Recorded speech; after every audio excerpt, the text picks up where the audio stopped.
Good evening. Tonight's episode of Tartarus Pictures features references to 21 pilots, a secondary school drama teacher, and a dear apology to a therapist. None of them have anything to do with the video, I just think it's important that you all know that. In this essay, I will be talking about one of my favourite cartoons of all time, one that shaped me, and when I first viewed it in university, I could only describe it using the very same words that my history teacher once used to describe me during a parent-teacher evening. An enigma, and a bit weird. I am of course talking about the famous TV show that makes me feel like I'm watching Doctor Who if Russell T Davies ever took acid, Rick and Morty. Premiering in 2013, the show focuses on Rick Sanchez, an alcoholic and possibly drug-addicted old man, travelling through multiple dimensions with his hormonal and anxious teenage grandson Morty. Since the show began airing, there have been 51 episodes, each one taking place in a variety of different universes and showing just how weird and personal each of their adventures can be. As well as this, the show also tackles issues in the main characters' personal lives, and as a result gives time to show more of a human side to them that audiences can relate to. Also, this show was created by Dan Harmon, who also made Community, which to this day remains one of my favourite shows of all time. I even did a video on it last year, which I will link in the description below. Rick and Morty has become such a pop culture phenomenon that it has spawned multiple video and tabletop games, countless pieces of merch, licensed music, and the world's most annoying fan base. But I'll touch upon that later. Trust me, you're going to want to stick around for that one. But that's not what I'm talking about tonight. Rick and Morty has had moments that have made me laugh to the point of tears, or generally has had scenes that have gotten a good chuckle out of me. But at the same time, it has had some incredibly gut-punching moments, scenes that have made you go, oh my god, that just happened! The series gives you a very surreal mixture of absolute hilarity and depressing realism. Like one minute you could be laughing your ass off at a joke that Rick has made, and then the next be punched in the face by the horrible reality that Rick is not a good person. And with Season 6 being announced literally as I'm editing this, I'm also really looking forward to seeing how they do this mixture. And yes, Season 6 was literally announced just as I'd finished editing part 2 of this video. I'm sure you can forgive me for not mentioning it at the end. The fact that this show is able to do this and will continue to do so for the foreseeable future is incredible. But how do they do it exactly? How is it that Rick and Morty is able to mix together comedy and tragedy?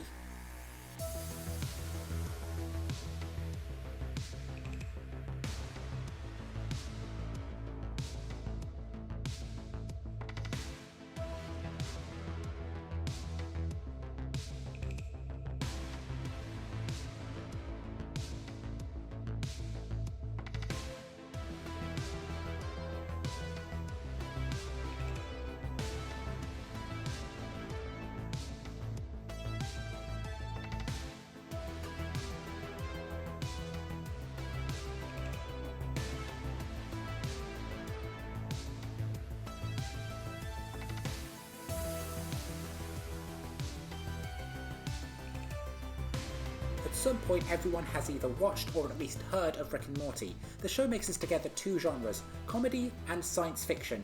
One other series that does this, and one that I suspect the writers got inspiration from, is Red Dwarf. Red Dwarf has its similarities to Rick and Morty in that it's a space adventure comedy show where the central character is a complete slob who drinks copious amounts of alcohol and consumes a crap ton of curries. And I mean a lot. Curries are consumed in nearly every episode. You know how in Lord of the Rings Sauron spends thousands of years searching for the One Ring? Yeah, I'm pretty sure the main theme of the show is just Dave's lifelong search for the ultimate curry.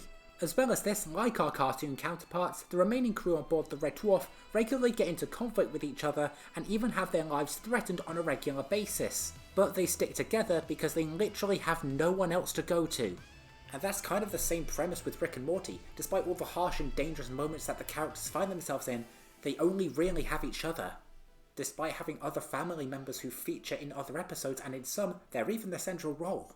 And when I say harsh and dangerous, I really mean it. As the show progresses, the suspense and intensity of their situations is ramped up to the point where we're even seeing their actions have an effect on not just themselves, but their loved ones too. As the episodes went on, we were able to learn more about the characters and who they really are as people. Rick has moments that made him realise that he should have been a better dad to his daughter, and at the end of Season 5, he realises that the relationship he has with Morty isn't normal.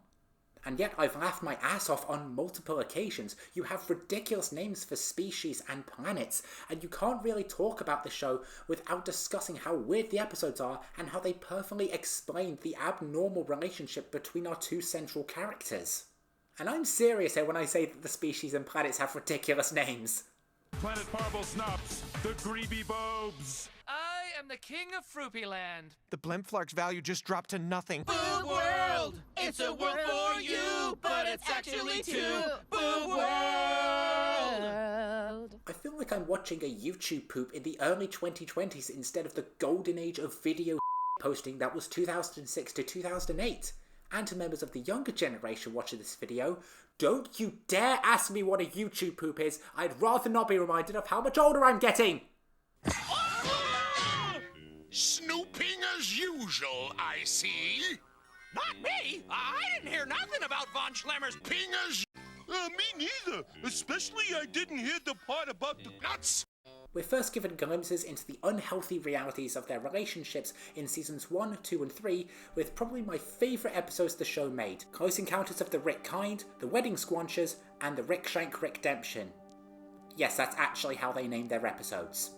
In Close Encounters, we learn that there are many Ricks across the multiverse, and they've all formed a government inside of a massive citadel that they built. Rick is put on trial for the supposed murder of 27 of his kind across different universes. Later on, we find that the real murderer is kidnapping and torturing Mortys in order to hide himself. Rick then accidentally reveals to his own grandson that he's basically a human cloaking device designed to protect only him, which understandably pisses Morty off. Oh yeah, and it's also revealed at the end that an evil version of Morty was actually controlling the supposed bad Rick all along, thus starting the infamous Evil Morty saga that would span across the course of the show and inspire numerous fan theories and even lead to a fantastic finale at the end of season 5. Also, I know this is probably going to be a distraction, but I just want to show you my favourite moment from the episode.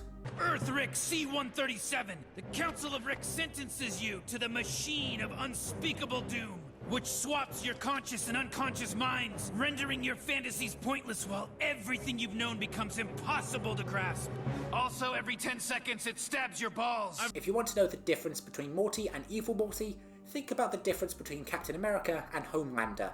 Captain America is supposed to represent what America could and should be, whilst Homelander represents what it really is.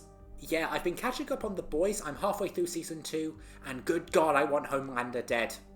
Wedding Squanchers and the Rick Shank Redemption are actually a 2-part episode.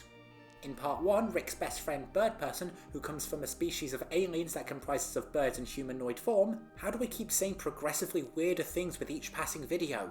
Is getting married to Tammy, the best friend of Rick's granddaughter and Morty's sister, Summer. During the wedding, Tammy is revealed to be an undercover agent for the Galactic Federation, and the wedding turns into a full-blown war zone. The episode ends with the Federation taking over Earth and Rick handing himself into the police, and having to abandon and traumatize his family as a result. In part 2, Rick tricks the Federation into helping him escape prison, and during this escape, he gets angry at Morty, which forces him to shoot him with a fake gun. Despite the show being a comedy, you learn that these two do not have a normal relationship, and it ties into the fact that these episodes can go from incredibly hilarious to dangerously serious in just a matter of moments. And that is where the main theme of this video kicks in.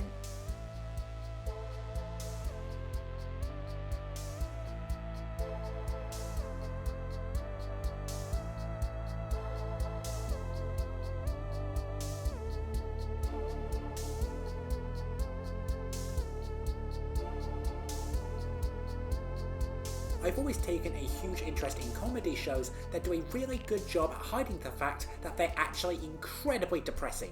And yes, I believe that this should be a genre of its own. A couple of examples that I am personally fond of are Blackadder Goes Forth and, as previously mentioned, Red Dwarf. In Blackadder Goes Forth, we observe a group of soldiers that get into humorous situations whilst fighting in the trenches of the First World War. And even though there are really funny moments like this... It's the latest issue of King and Country.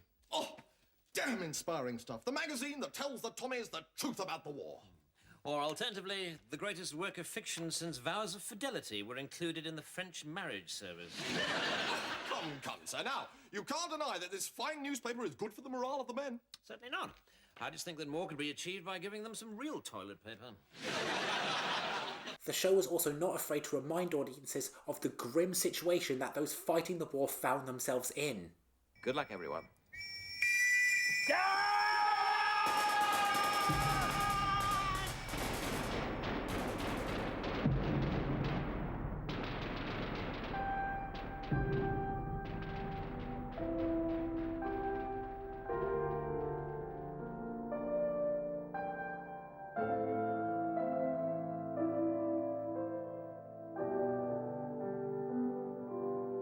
Both Blackadder Goes Forth and Red Dwarf do a really good job at masking the darkness through comedy. I know I've spoken about Red Dwarf earlier, but I kind of want to talk about it a bit more in depth here. The series focuses on 4 crew members of a deep space mining vessel who are stranded 3 million years in the future and humanity is long gone. The episodes focus on a comedic interpretation of the weird sci-fi and existential moments that the characters often find themselves in.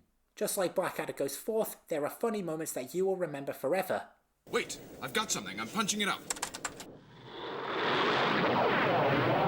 Too small for a vessel, maybe some kind of missile. It's impossible to tell at this range. Whatever it is, they clearly have a technology way in advance of our own. So does the Albanian State Washing Machine Company. Step up to red alert. Sir, are you absolutely sure? It does mean changing the bulb. There's always some excuse, isn't there? However, Red Dwarf is also not afraid to remind audiences, just like the other shows we've discussed, of the situation that the characters are in, as well as how grim their lives have been. There's nothing natural about your family, Rimmer. It's just... I always wanted, just once, for him to say to me, well done. For what? For something, for anything. I wanted him to be proud of me. Just once. It's here where I learned that in order to have a good play, you need to have a good mixture of comedy and tragedy. You know, like that Masks thing.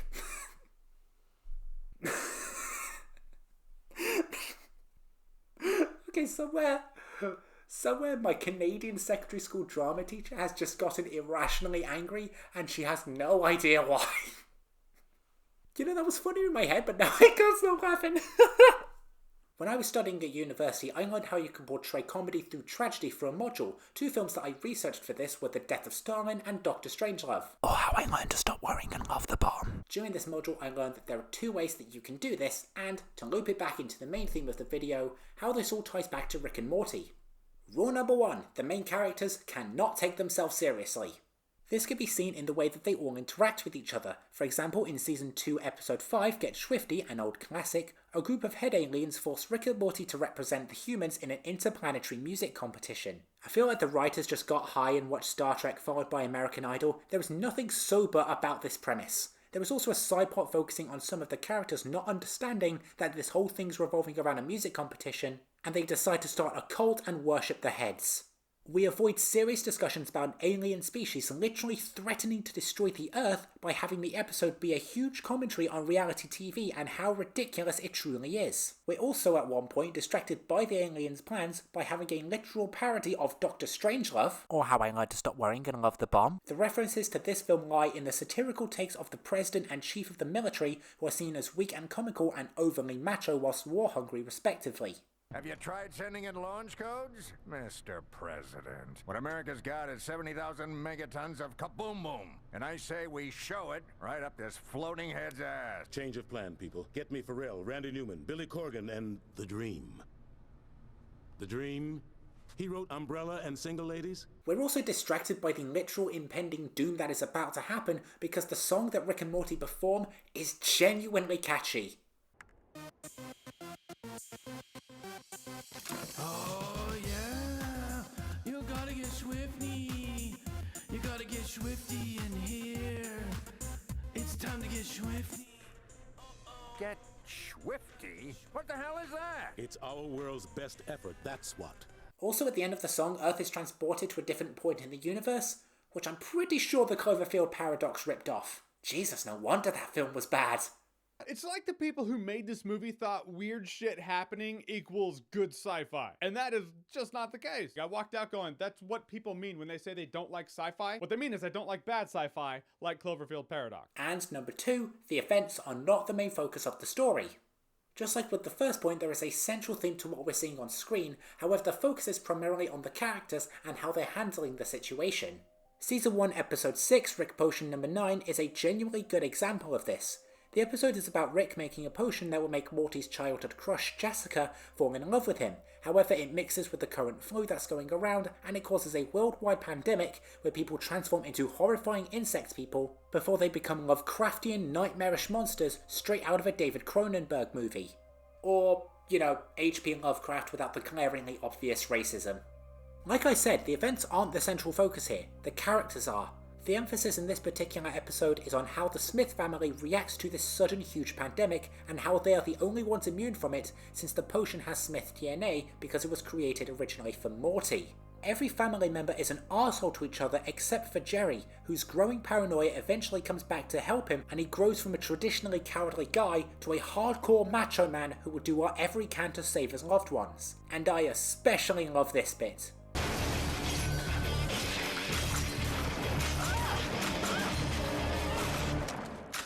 I wish that shotgun was my penis. If it were, you could call me Ernest Hemingway. I don't get it, and I don't need to. I feel like you could put music from the Doom Eternal soundtrack into this, and it would be even better.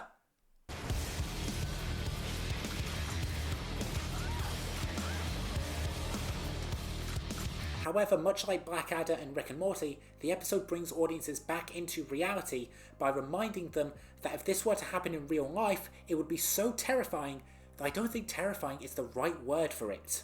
The climax of Rick Potion number 9 was so shocking to me that I can only really compare it to the last 10 minutes of Don't Look Up. The episode ends with our main characters having to flee to another universe, and they arrive just as their counterparts die in a horrible accident. Morty is understandably disgusted, but Rick is so desensitized to these situations that he doesn't seem to care that much. The two of them bury their own corpses in the back garden and sit in the living room with a new family that doesn't even know what happened, and they have very different memories to them. Jesus Christ, guys! That is a brilliant example of how to portray darkness through comedy, because at the end, you're reminding audiences of the grim reality of the situation. Get Swifty and Rick Potion number 9 aren't the only episodes that do this, it's just in my opinion, I believe that they're the ones that do it best. If I were to talk about every episode that did this, then this video would be longer than the Lord of the Rings extended trilogy. But before I get into the next part of this video, and trust me, it will be a doozy, I want to talk about some of my other favourite moments in which Rick and Morty combined comedy and tragedy. Finding a planet with a screaming sun after you and your family go on the run because your best friend's wedding got ambushed by federal agents. Having ridiculous banter with your grandchildren whilst the entire citadel is collapsing around you. Having an episode not focus on your main characters whilst revealing that evil Morty has returned and become a dictator. The episode that made me go to therapy. Killing off Rick in the first few minutes and having his hologram annoy Morty for the rest of the episode. Rick trying to get revenge on someone for using his own private toilet in a beautiful environment, yes, really, and by the end he realises he's a horrible and mean person. The other episode that made me need therapy. Openly parodying Terminator, Arrival and the time travel subgenre whilst having their lives threatened by alien snakes. Parodying the last ever episode of Futurama, for now, whilst Morty lives a completely different life, full of happiness and heartbreak, only for it to punch him in the ass by the end of the episode. And of course the entire ending to season 5 wherein Rick realises that his relationship with Morty wasn't normal, whilst simultaneously making fun of the citadel that his grandson's evil counterpart created. I mentioned Rick's personality a lot, and there is a reason for that. Despite all the hilarious moments that the show has to offer, the series is really more about Rick having to come to terms with the reality of his decisions and understand that his actions have consequences. And, most importantly, the part that certain members of the audience need to know is that Rick Sanchez is not a good person!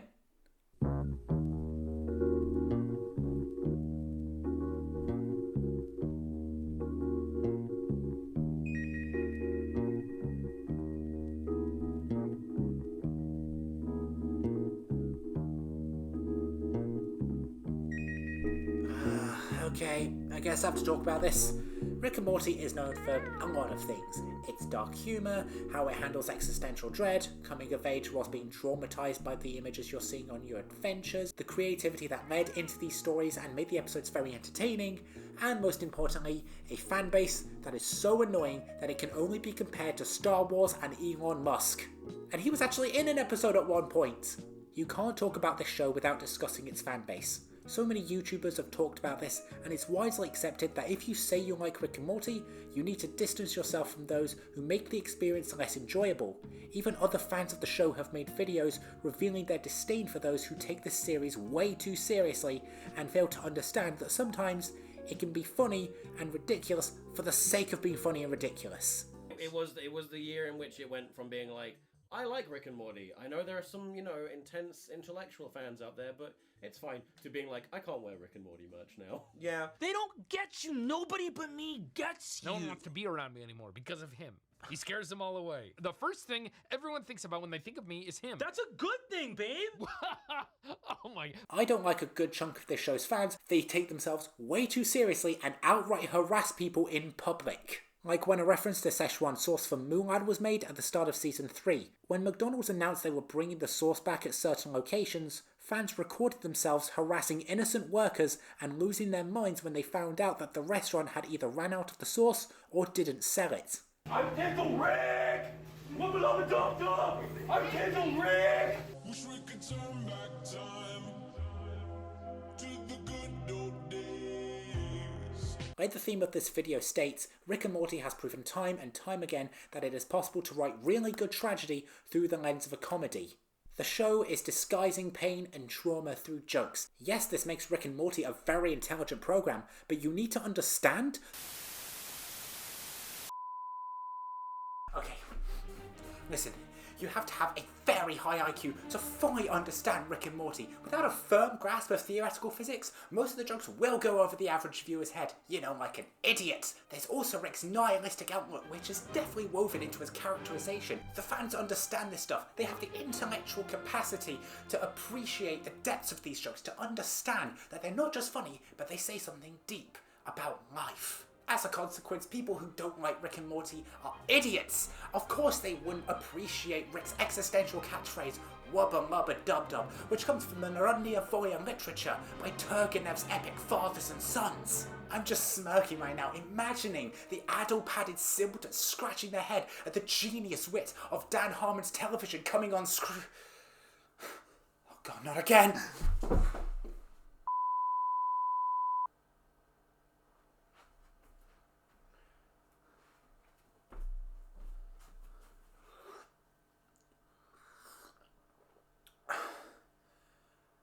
I would like to apologise to my therapist. That you are not smarter than others for simply enjoying this series, and thinking that you are makes you a pompous prick. Okay, now that that's done, we know that Rick and Morty is a very well written show, but what else can we take from it? I guess it's the fact that we get to adventure into a world that isn't ours, and we get to experience just a little bit of freedom and escape, even if it's just for a short period of time.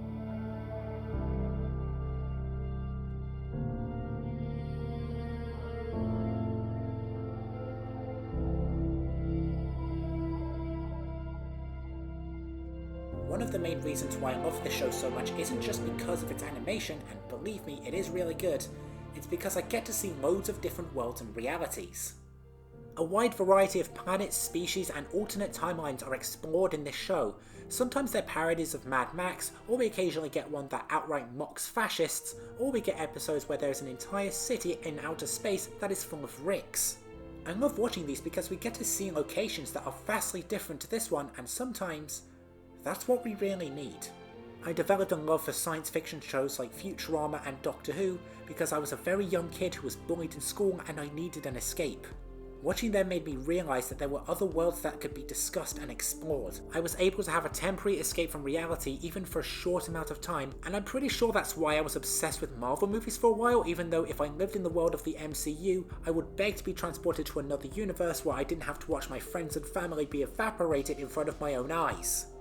Oh my god, did the MCU steal their multiverse storyline from Rick and Morty? The exploration of multiple realities in the show has made me wonder if there are different versions of me in different timelines where I'm living a very separate life to this one. I also wonder if I have a different personality, look, or even identity in any other universe that's different to this one, but that's a subject I could discuss in a later video. To me, that's Rick and Morty right now. Yes, it's a series about an alcoholic granddad going on adventures with his overly hormonal grandson, but it's my series about an alcoholic granddad going on adventures with his overly hormonal grandson. God damn it! Damn, I wasn't expecting to get that in one take. There are a lot of events going on in the world right now, most of which I really wish I didn't have to live through, and Rick and Morty takes those moments and takes the piss out of them, and it helps me to escape these horrible events even if it is just for a short amount of time. And sometimes you just need that. Yes, the fan base is worthy of ridicule, but it only makes up a small part of the show. Rick and Morty is a very good series that, despite being a comedy, knows how to portray tragedy very well. I mean, you literally have the Citadel of Ricks being blown up in the first episode of Season 3, and you don't even think about it as much because your focus is mainly on the characters trying to escape. This is a brilliantly done series, and I'm genuinely looking forward to seeing what it has in store in the future, especially given how the most recent season ended with the two of them barely escaping the Citadel with their lives, and evil Morty escaping the central finite curve, which is basically a huge connection of universes where Rick is the smartest person. Its creativity and funny writing provides a way to show that the darkness can actually be pretty funny sometimes if told in the right way. The world can be really rough sometimes, and believe me, I don't need to explain why things are shit right now. The fight for what is right is a long and arduous journey, but every once in a while you are just going to need something that will help you forget what's going on in the world, and occasionally that distraction comes in the form of a dumb cartoon that you can watch whilst eating dinner. And you know what? Sometimes we need that. So, for what it's worth, I'm glad that this show exists.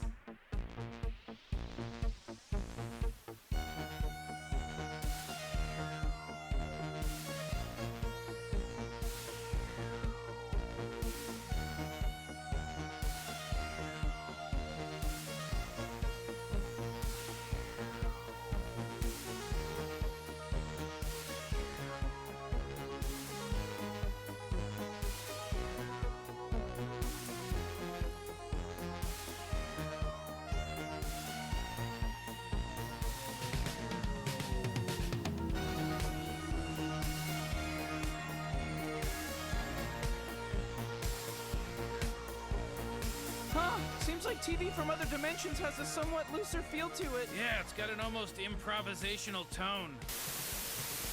Would you like to ride the bone train?